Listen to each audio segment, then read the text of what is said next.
আমার কাছে এক আল্লাহর বান্দা এসে বলেছেন, হুজুর এমন এক বিপদে পড়েছি, এখান থেকে উদ্ধার হওয়ার কোনো পথ আমি দেখছি না, চোখে শুধু অন্ধকার দেখতে পাচ্ছি, আমল শিখিয়ে দেন বা কোনো একটা আমাকে বলে দেন যেটা করলে আমার কাজে আসবে, দোয়া শিখিয়ে দেন।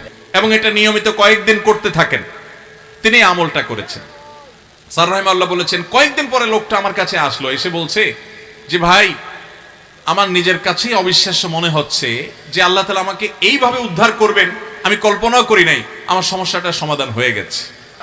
আল্লাযীনা ইয়ামশুনা আলাল আরদি হাওনা, যারা পৃথিবীতে চলাফেরা করে তাদের এক নম্বর বৈশিষ্ট্য হলো তারা বিনয়ের সাথে চলাফেরা করে, তাদের চলাফেরার মধ্যে কোনো অহংকারের ভাব প্রকাশ পায়।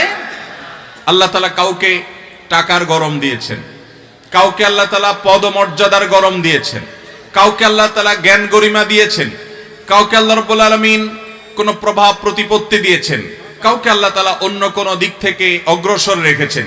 এই কারণে মানবীয় প্রকৃতিতে অহংকার আসে, নিজেকে বড় মনে করে, তার হাঁটা চলার ভেতরে এক ধরনের অহংকারী ভাব প্রকাশিত হয়। রহমানের বান্দা হতে হলে বিনয়ী হওয়া, যে বিনয়ের প্রকাশ হবে তার হাঁটা চলার মধ্যে, এর কোনো বিকল্প পথ খোলা নেই। প্রিয় ভাইরা আমার, আমরা যে নবীর উম্মত হিসাবে নিজেদেরকে পরিচয় দেই, সেই নবী সাল্লাল্লাহু আলাইহি ওয়াসাল্লাম তিনি এত বিনয়ী ছিলেন যে তার জীবনী বর্ণনা করতে গিয়ে সাহাবায়ে কেরাম বর্ণনা করেছেন, তিনি যখন চলাফেরা করতেন সমতল ভূমিতে সমান জায়গাতে, যখন আমাদের নবীজি সাল্লাল্লাহু আলাইহি ওয়াসাল্লাম হাঁটতেন, কান্নাহু ইয়ানহাত্তু মিন সাবাব, তখন তিনি এমন ভাবে হাঁটতেন, উঁচু জায়গা থেকে মানুষ নিচু জায়গায় যেতে গেলে যেরকম বিনয়ী হয়ে নিচের দিকে ঝুঁকে ঝুঁকে যথাসম্ভব বুক ফুলিয়ে চলার বিপরীতে বিনয়ী ভাব নিয়ে মানুষ হাঁটে, উপরের জায়গা থেকে নিচে নামে, তিনি যখন সমতল ভূমিতে হাঁটতেন সেভাবে হাঁটতেন। তার হাঁটা দেখে একজন বিনয়ী মানুষের প্রতিকৃতি মানুষের চোখে ভেসে উঠত। ভাইরা আমার, আজকাল আল্লাহ তাআলা আমাদেরকে এক একজনকে এক এক দিক থেকে অগ্রসর করেছেন।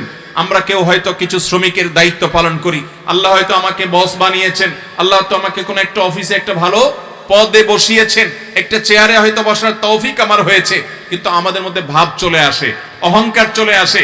এই লোকগুলো রহমানের বান্দা হতে পারবে না। শুধু নামাজ, রোজা, হজ, যাকাত, ইসলামের মৌলিক বিধানগুলো পালন করলেই হবে না। রহমানের বান্দা হিসেবে আল্লাহর পক্ষ থেকে স্বয়ং কোরআন কর্তৃক স্বীকৃতি পেতে হলে আপনার চলাফেরার মধ্যে বিনয়ের প্রকাশ থাকতে হবে। আল্লাহ তাআলা আমাদের সবাইকে, আমরা যখন হাঁটা চলা করব তখন আমাদেরকে বিনয়ী হওয়ার তৌফিক দান করুন। সবাই চেষ্টা করব তো ইনশাআল্লাহ। রহমানের বান্দাদের প্রথম বৈশিষ্ট্য হলো তারা যখন জমিনে হাঁটে তখন তারা বিনম্রতার সাথে হাঁটে, অহংকার করে হাঁটে না। বিশেষ করে আমার যুবক বন্ধুদেরকে বলবো, যে সমস্ত ভাইরা স্কুল, কলেজে, ইউনিভার্সিটিতে, এমনকি মাদ্রাসায় পড়াশোনা করেন, 2-4-5 জন বন্ধু যখন একসাথে বাসে উঠেন অথবা কোনো পাবলিক প্লেসে যান, তখন আপনার অ্যাটিটিউড, তখন আপনার হাবভাব কেমন হয়? একজন রিকশাওয়ালা, তিনি হয়তো আপনার বাবার বয়সী, চাচার বয়সী কিংবা আপনার বয়সী, তার রিকশায় যখন আপনি উঠেন আরেক বন্ধুকে সাথে নিয়ে, আপনার অ্যাটিটিউড কেমন হয়, আপনার মুড কেমন হয়? মনে রাখবেন, এই সময়গুলোতে প্রকৃত ইমানদার, প্রকৃত ভালো মানুষ, প্রকৃত ভদ্র মানুষ এবং কোরআন স্বীকৃত রহমানের বান্দাদের পরিচয় ফুটে উঠে। রহমানের বান্দা হলে আপনি তখন অহংকার প্রদর্শন করবেন না। আপনার সাথে 10 জন না 20 জন বন্ধু থাকতে পারে, তাই বলে বাসের কন্ট্রাক্টরের সাথে আপনি খারাপ আচরণ করতে পারেন না, তাই বলে হোটেলের মেসিয়ারের সাথে আপনি তুই তোকারি করতে পারেন না, তাই বলে রিকশাওয়ালার সাথে আপনি ছোট লোকের মতো আচরণ করতে পারেন না। আল্লাহ তাআলা বহু মানুষকে পয়সা দিয়েছেন, অনেক মানুষকে হয়তো তার বাবাকে একটা অবস্থান দিয়েছেন, সেই অহংকারে অনেক যুবক ভাইরা আমাদের, তাদের চলাফেরার ভিতরে অহংকারের গন্ধ, দুর্গন্ধ বের হতে থাকে। এই লোকগুলো দুনিয়াতে নিজেকে অনেক বড় মনে করতে পারে, আল্লাহর কাছে নিকৃষ্ট মানুষ ছাড়া আর কিছু হতে পারে। অতএব আমরা বিনয়ী হওয়ার চেষ্টা করব তো ইনশাআল্লাহ। নিজের অফিস কলিগদের সাথে আমার আচরণ হবে বিনম্র, রাস্তায় যখন যাব রিকশাওয়ালার সাথে আমার আচরণ হবে বিনম্র। আমাকে আল্লাহ প্রভাব দিয়েছেন, সেটা আমি যেখানে সেখানে খাটাবো না, আমি বিনয়ী হব, ছোট হব। মান তাওয়াদা লিল্লাহি রাফা, আল্লাহর জন্য নিজেকে বিনম্র করে, ছোট করে, তুচ্ছ করে, আল্লাহ তাআলা তার মর্যাদা বাড়িয়ে দেন। অতএব আমরা বিনয়ী হব তো ইনশাআল্লাহ। ভাইরা আমার, নিজের অফিসের উপরস্থ কর্মকর্তার কাছে সবাই বিনয়ী থাকে, এটার জন্য কোনো ওয়াজ করার দরকার নাই। মালিকের সামনে শ্রমিক বিনয়ী থাকে, এটার জন্য ওয়াজ করার দরকার নাই, কারণ সেখানে বিনয়ী থাকে, এটা তার স্বভাবগত কারণে না, সেটা তার ক্যারিয়ারের স্বার্থে, সেটা তার চাকুরির স্বার্থে। আপনার আমার বিনয় আছে কি নাই এটা প্রকাশ পাবে আপনার চাইতে আল্লাহ রাব্বুল আলামিন যাদেরকে দুনিয়ার দিক থেকে পিছিয়ে রেখেছেন। হয়তো একজন অশিক্ষিত মানুষ, হয়তো একজন গরিব মানুষ, হয়তো একজন বেবুজা মানুষ, হয়তো একজন রাস্তার সাধারণ মানুষ, আল্লাহ আপনাকে একটা ভালো অবস্থান দিয়েছেন, আপনি তার সাথে কেমন অ্যাটিটিউড করছেন, এই জিনিসটাই আপনার বিনয়কে প্রকাশ করবে। আমাদের প্রিয় নবী সাল্লাল্লাহু আলাইহি সাল্লাম এমন এক নেতা ছিলেন, সারা পৃথিবীর মানুষ এইরকম নেতার কথা শুধু কল্পনা করতে পারে, বাস্তবে এরকম নেতার চরিত্র কখনো মানুষ নিজের চোখে দেখতে পারে না। রহমানের বান্দা হিসাবে আল্লাহ রাব্বুল আলামিন যাদেরকে স্বীকৃতি দিবেন তাদের বৈশিষ্ট্য হলো ভাই, তারা তাহাজ্জুদের নামাজ পড়বে, তাহাজ্জুদের নামাজ পড়বে। আল্লাহ তাআলা বলেছেন ওয়াল্লাযীনা ইয়াবিতুনা লিরাব্বিহিম সুজদান ওয়া কিয়ামা, যারা আল্লাহ রাব্বুল আলামিনকে সন্তুষ্ট করবার জন্য রাতের বেলায় দাঁড়িয়ে আল্লাহর ইবাদত করে নামাজ পড়ে এবং সিজদা দেয়, অর্থাৎ তাহাজ্জুদের নামাজ পড়ে। ভাইরা আমার, আল্লাহর জমিনে 5 ওয়াক্ত নামাজের পর সবচেয়ে শ্রেষ্ঠ, সবচেয়ে মর্যাদাপূর্ণ নফল নামাজ হলো, সুন্নাত নামাজ হলো তাহাজ্জুদের নামাজ। তাহাজ্জুদের চাইতে মর্যাদাপূর্ণ কোন নামাজ ফরজ ওয়াজিবের পরে আর হতে পারে? আল্লাহর অনেক প্রিয় বান্দা, অনেক সালাফ পূর্বসূরি ইসলামের ইতিহাসের মনীষীগণ বলেছেন, কেউ যদি আল্লাহর সাথে সুনিবিড় সম্পর্ক কায়েম করতে চায়, আল্লাহর সাথে একান্ত সম্পর্ক করতে চায়, আল্লাহর খুব কাছাকাছি যেতে চায়, আল্লাহর কাছে একান্তে কিছু চাইতে চায়, তাহলে তার জন্য ভোর রাতে দাঁড়িয়ে তাহাজ্জুদের নামাজ পড়ার চাইতে বিকল্প কোনো পথ খোলা নেই। মোহতারাম হাজরিন, নবী করিম সাল্লাল্লাহু আলাইহি সাল্লাম বলেছেন, রাতের শেষ প্রহর যখন হয়, ভোর রাত যখন হয়, আল্লাহ তাআলা দুনিয়ার আসমানে নেমে আসেন এবং বান্দাদেরকে ডেকে ডেকে বলেন, তোমাদের মধ্যে কেউ ক্ষমা প্রার্থনাকারী আছো, আমি ক্ষমা করব। তোমাদের মধ্যে কেউ অসুস্থ আছো, আমি তাকে আরোগ্য দেব, শুধু চাও।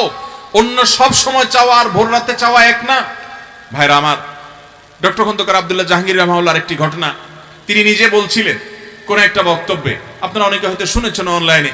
তিনি বলেছেন যে আমার কাছে এক আল্লাহর বান্দা এসে বলেছেন, হুজুর এমন এক বিপদে পড়েছি, এখান থেকে উদ্ধার হওয়ার কোনো পথ আমি দেখছি না, চোখে শুধু অন্ধকার দেখতে পাচ্ছি, আমল শিখিয়ে দেন বা কোন একটা আমাকে বলে দেন যেটা করলে আমার কাজে আসবে, দোয়া শিখিয়ে দেন। তখন স্যার রাহমাহুল্লাহ তাকে বলেছেন, আপনি ভোর রাতে উঠে, শীত হোক আর গরম হোক, আরামের ঘুম ছেড়ে ওযু করে, সুন্দর করে ওযু করে, লম্বা কেরাত দিয়ে লম্বা রুকু সিজদা করে 2 হাত তুলে এবং সিজদায় গিয়ে আল্লাহর কাছে চোখের পানি ফেলে মনের মতো করে কথাগুলো বলবেন এবং এটা নিয়মিত কয়েকদিন করতে থাকেন। তিনি আমলটা করেছেন। স্যার রাহমাহুল্লাহ বলেছেন, কয়েকদিন পরে লোকটা আমার কাছে আসলো, এসে বলছে যে ভাই, আমার নিজের কাছেই অবিশ্বাস্য মনে হচ্ছে যে আল্লাহ তাআলা আমাকে এইভাবে উদ্ধার করবেন, আমি কল্পনাও করি নাই, আমার সমস্যাটার সমাধান হয়ে গেছে। ভাইরা আমার, আপনি যদি পৃথিবীতে আপনার দুঃখের কথাটা বলার মতো কোনো মানুষ না পান, কারোর কাছে বলার পর ভরসা না পান, আপনার যদি দেয়ালে পিঠ ঠেকে যায়, তো মনে রাখবেন ভোর রাতের তাহাজ্জুদ হলো আল্লাহর জমিনে আপনার জন্য সবচেয়ে বড় অস্ত্র। কোরআনে কারিমে আল্লাহ তাআলা এই নফল নামাজের নির্দেশ আমাদের নবীজিকে দিয়েছেন, ওয়া মিনাল লাইলি ফাতাহাজ্জাদ বিহি নাফিলাতাল লাক, রাতের কিছু অংশ নফল হিসাবে তুমি পড়ো। অতএব ভাইরা আমার, তাহাজ্জুদের নামাজ এটা আজ আমাদের পড়া কঠিন হয়ে গেছে, নানা কারণে কঠিন হয়ে গেছে। সবচেয়ে বড় কারণ হলো এই ডিভাইসটা, স্মার্টফোন। এটা আমাদের বারগুলোকে খান করে দিচ্ছে, এটার অনিয়ন্ত্রিত ব্যবহার যুবকদেরকে শেষ করে দিচ্ছে, এটার নিয়ন্ত্রণহীন ব্যবহার বহু যুবকের ছাত্র জীবন শেষ করে দিচ্ছে, বহু ঘর ভেঙে দিচ্ছে, বহু সংসার তছনছ করে দিচ্ছে, বহু সন্তানকে বাবা মা থেকে দূরে সরিয়ে দিচ্ছে, বহু স্ত্রীকে স্বামী থেকে দূরে সরিয়ে দিচ্ছে। এই মোবাইল ফোন আমাদের অবসর সময়গুলো নিয়ে গেছে। এটার ব্যস্ততা আমাদেরকে এত বেশি গ্রাস করে ফেলেছে যে রাতে আমরা শুইতে 12টা 1টা 2টা বাজায় দেই, সকালে ডিউটি আছে তারপর আমরা দেরি করে শুই। অথচ নবী করিম সাল্লাল্লাহু আলাইহি ওয়াসাল্লাম এশার পরে আর কোনো কাজ করা, কথাবার্তা, আলাপ সালাপ পছন্দ করতেন না। তিনি রাতে এশার আগে সব সেরে ফেলতেন, এশার পরে দ্রুত শুয়ে পড়তেন। এখন বিজ্ঞানীরা বলে এশার পরে যদি তাড়াতাড়ি শুয়ে পড়ে, অর্থাৎ রাতে যদি প্রথম অংশে মানুষ শোয়, তাহলে সেটা মানুষের বডিতে ইমিউন সিস্টেমকে স্ট্রং করে, মানুষের রোগ প্রতিরোধ ক্ষমতাকে বৃদ্ধি করে। আমার নবী সাল্লাল্লাহু আলাইহি সাল্লাম সেই 1450 বছর আগেই বলে গিয়েছেন যে রাতের প্রথম অংশে ঘুমাতে হবে। শয়তান আমাদেরকে ঘুমাইতে দেয় না, 12টা 1টা 2টা পর্যন্ত মোবাইল টিপাটিপি করি। তাহাজ্জুদ তো দূরের কথা, ফজর পড়াই কঠিন হয়ে যায়। ভাইরা আমার, একটা মোবাইল যদি নিয়ন্ত্রণ করতে না পারে,